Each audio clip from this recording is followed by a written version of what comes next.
So come and worship. As we've mentioned, our Christmas album takes people on a journey, right, through what Christmas really means and what it should mean to all of us.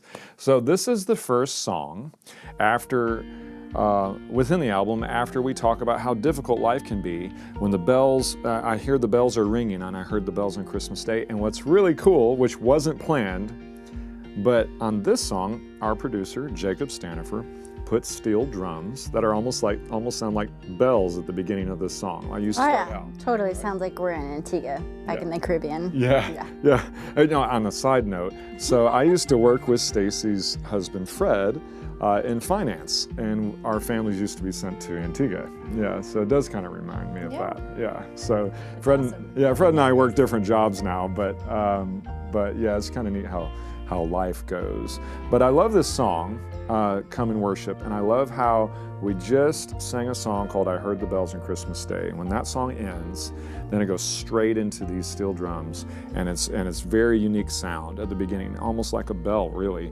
And the whole song is all about just worshiping Jesus. And what I love about this song, Stacy, is I really think that it highlights how well our vocals work together, because we're singing in different octaves, right, on the lead parts. But I've always thought one reason why we're a group is because our vocals blend so well together. And I've heard so many times, Stacy, people say their favorite part is when you come in at the end, and they're like the final verse or something, and you're singing in that really high soprano part. And I'll never forget, one person was like, "It's awesome. I love that part of the song." So it's really just a celebration of, let's come worship Christ, because he's really the reason of the season. I love this song. It's a celebration of what it is to come together and worship. That part you were talking about is kind of fun for me because it brings back some of my classical training roots, and worship should be fun. I mean, it should be something that you find joy in and that you're excited about, just being able to worship the King.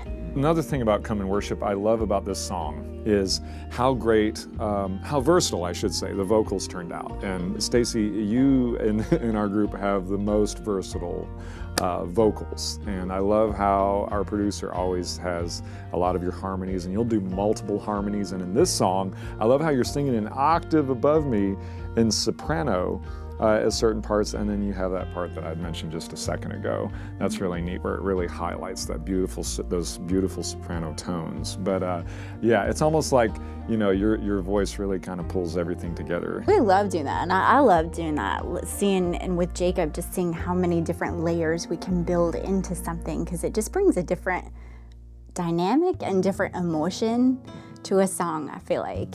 The first half of the album, we try to bring up a lot of Christmas nostalgia and memory, and getting traditions, trying to get people's hearts to open, right?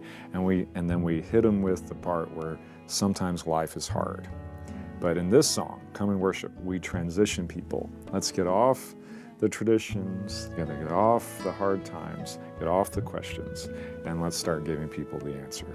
So when you listen... Invitation. Yeah, you're right, to join us, right? Yeah, it's exactly right. So we ask right now that you all would join us and worship our King this holiday season.